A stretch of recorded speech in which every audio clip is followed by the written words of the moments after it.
Okay, so right now, China, United States was always considered as the most developed country in the world as far as its financial status is concerned, richest country in the world. Country which runs through capitalism. Capitalism means it has tons and tons of capitalists, means industrial people, and they invest in United States and they invest all around the globe and they earn a lot and indeed they give lot of taxes to the American government and American government is a very rich government but now condition is not that and that kind of it is not in that favorable and right now China is considered as the most developed country as far as economy is concerned. Chinese company they earn a lot now and Chinese trade and Chinese export is higher than Chinese export, Chinese trade is higher than United States now. 35% of manufacturing of global products, 35% of the global manufacturing. There are more than 250 countries, I believe. Whatever the manufacturing all countries are doing, 35%, more than one third of manufacturing happens in China only. Certainly, it will be the richest country in the world. But the way from 2000 onwards, before 2000, China was like a poor country, hut country. Even Beijing was full of huts. Okay, now Beijing, if someone goes Beijing, I went there 10 years back, 15 years back, and China was like a skyscraper, means everywhere you see then 20, 30 story building or something like that. Anyway, from a hut-based Beijing to a kind of a New York-based Beijing, that what conversion happened. And Beijing, this much it changed. Then, means this is called prosperous China. If China is prosperous, China it made progress in business arena, then China has many area dispute also, border dispute. China is king in the money, then China is king in the border dispute also. We talked about Chinese border dispute with Kyrgyzstan, Tajikistan, Nepal, Bhutan, then Vietnam and Japan. We will talk about Chinese border dispute with Russia. Very few people know that China used to carry. Right now, they say that they are settled, but I don't know how much they are settled. China used to carry a big border dispute with the Russia, Soviet Union, and then Russia. And this is point that President of Taiwan he raised this issue that China should first settle down its border dispute with Russia rather than thinking about Taiwan. China is saying that Taiwan is part of China. Then Taiwan president is saying, first you see what your part Russia has taken. Go and get that part, then talk about the Chinese part, Taiwan as Chinese part. What you have given to the Russia in 1858. What is the story of 1858 between China and Russia? Okay, there used to be an independent country called Manchuria. Manchuria is a country that is east of Mongolia. There is a Amur river that flows in Manchuria, and that is a historical river. Very pious and very famous river, Amur river. And around the Amur river, there used to be kingdom called Manchuria and the Tsar dynasty of Soviet Union in 15th century or 16th century or 17th century, I believe 17th century. Recently, 17th century, they captured Manchuria. Okay, now when the King dynasty of China, it saw that Manchuria is being captured, then also they tried capturing the Manchuria. Manchuria came to a condition that Amur river, northern part of the Amur river, more or less, that we will see. If this is Amur river, it starts from Mongolia and Amur river flows eastward, then it goes little northward and meets the Pacific Ocean. From Amur river, there are many rivers. Whatever the river they come and meet Amur river is backbone of Manchuria. Whatever from north side, many river comes and meet Amur river. From south side, many river come and meet Amur river. From north side, there is a Rang river. I forgot the name. There is one river that from north side it comes and meet Amur River. Amur River then flows and it meets in Pacific Ocean. That river was born. That up till that river, okay, Amur River and then a river that will take the name. That side was Soviet, means Tsar dynasty, and this side of that river, and then south it was King dynasty. Means both looted Manchuria. Manchuria is neither part of Soviet Union nor it is part of China. It is an independent country. It has a significant geographical presence around the Amur River. So, what is the dispute between China and Soviet Union as far as Manchuria is concerned? That we will talk. I have some kind of note on it. There was a big battle that happened between Russia and Soviet Union as far as Manchuria is concerned in 1869 time frame, I believe. 1860, I'm sorry, 1968 time frame. Some I believe some 50 years back, and 900 people they got killed. That is the very bad condition. Means Manchuria is always a contention for China and Russia, always. Okay, but anyway, both have looted the Manchuria. Manchuria has a big history. Anyway, if I talk about the Manchuria, okay, so Manchuria, uh, 1689, 1689, 60, around in 17th century, the Soviet people they started looting the eastern part. First, they captured the Sibir kingdom. Sibir was an independent country, and that became came under control of Russia, and that became Siberia now. Then again they moved eastward, and they tried to capture Manchuria also. Okay, for the Manchuria, there is a river called Argun River. These are looks like a Sanskrit name. Argun River, Amur River. Anyway, Argun River. So Argun, if this is Manchuria River, if this is Amur River, then Argun River from north it comes the Amur River. Then Amur River flows and meets the ocean.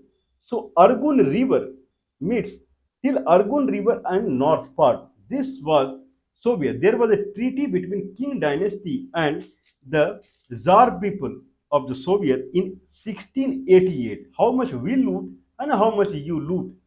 Now, in that fashion, it is called Treaty of Narchinsk. The Treaty of Narchinsk.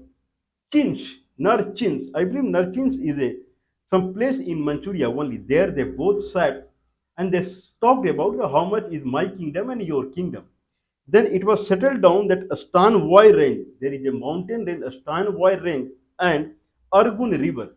Argun River, which meet the Amu River from the north side, till there Soviet is there, and beyond that, east of Argun River and north of Amur River, and then full south of Amur River is China.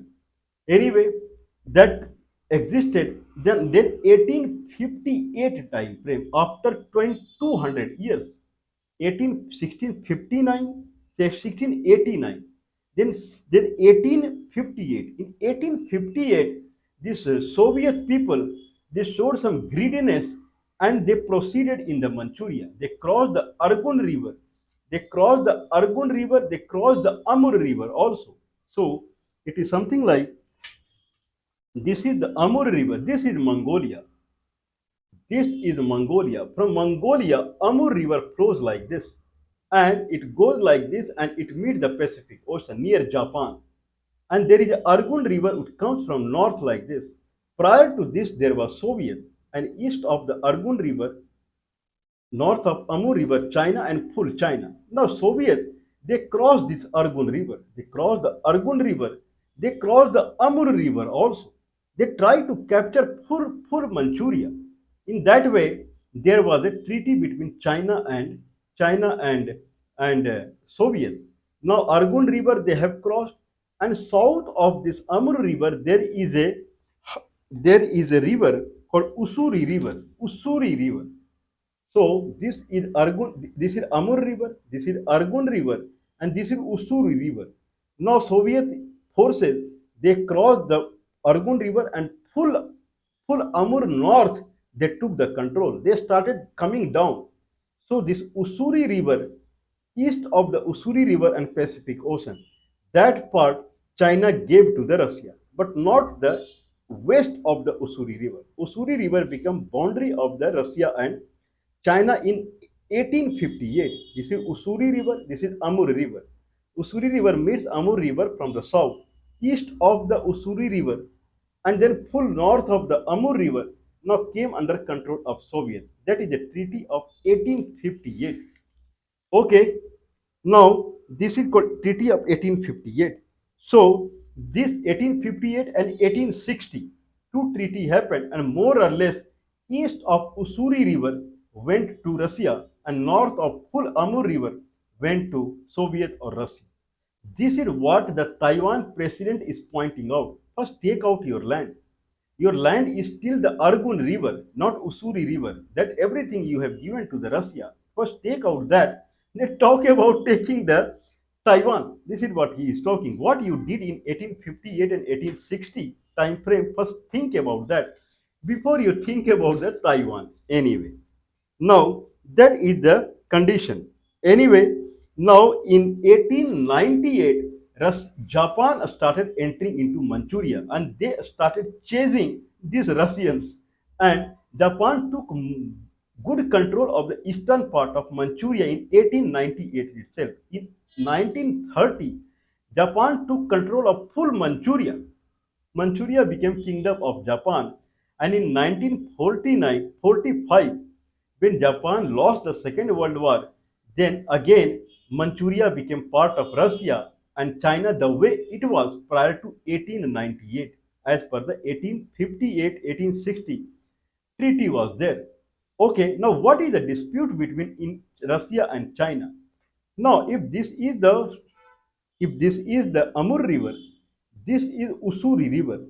On the Usuri River, there is a small island is there. River flows like that there is a small island on the river.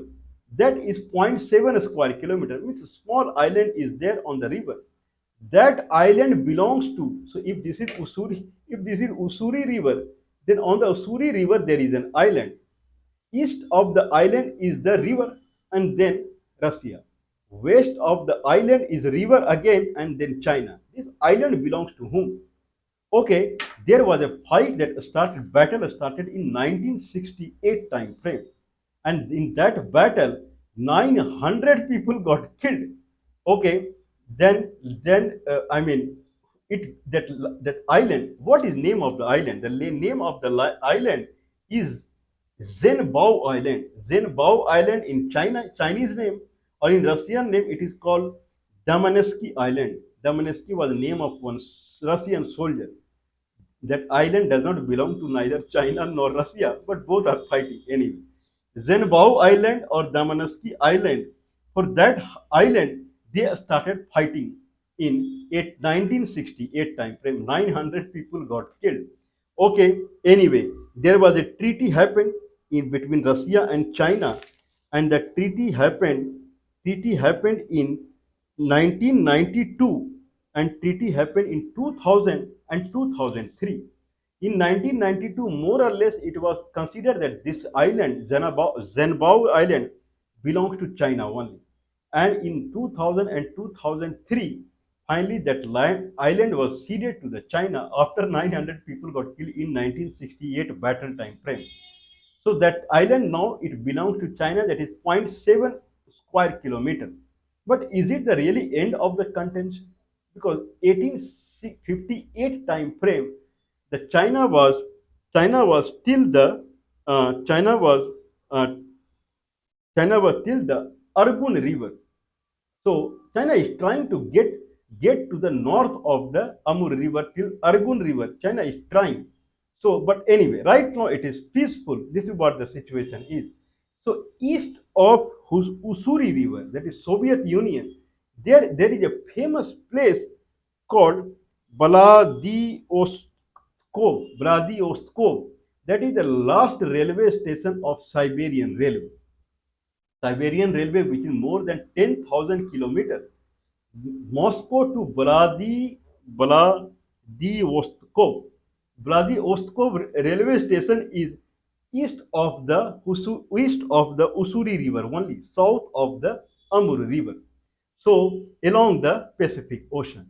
Anyway, that is the story of the dispute between China and Russia, Zhenbao Island dispute. Anyway, the Manchuria what China has received, it it it divided into three states, three provinces. One province is Heilongjiang province. In Heilongjiang province, this Usuri River and Zhenbao Island exist. And another is Zilin province, and one is Liaoning province. Liaoning, Zilin, and Heilongjiang province. These are the mechanical engineering investment of the China that has happened in this region. Anyway, China never think that it is going to give away to anyone. Anyway, that side, if I see the Russian side, so Russian side, here it is Heilongjiang province of China, and on Russian side, it is Promorkiv Karai, Promor Promoksky Karai is the state. China has made that as a province of Russia has made as a province near the Usuri River, and that province name is Primoksky Karai. And this side China province is Heilongjiang province. Anyway, this is the dispute that happened in 1969 time frame between Russia and China. Anyway, right now it is peaceful, but how long it will be peaceful, that God knows. Because China understand one thing very well. If any territory is unused, then it belongs to China. That's why Russia has made Siberian Railway, so that Siberian Railway goes till the south of the Amur River in the Manchuria province, so that they will claim the land. But if Russia is entitled only to the railway station, I am sure that China will recapture the land till the Arungun River in the north. So Russia has to use that land. Otherwise, any unclaimed region is Chinese region. Anyway, amazing, mind blowing. That is mind blowing. What painful? Not painful that I am not feel painful when there was a dispute between China and Russia. Painful is that Manchurian people, they have lost the kingdom. I hope that soon they will get back their kingdom.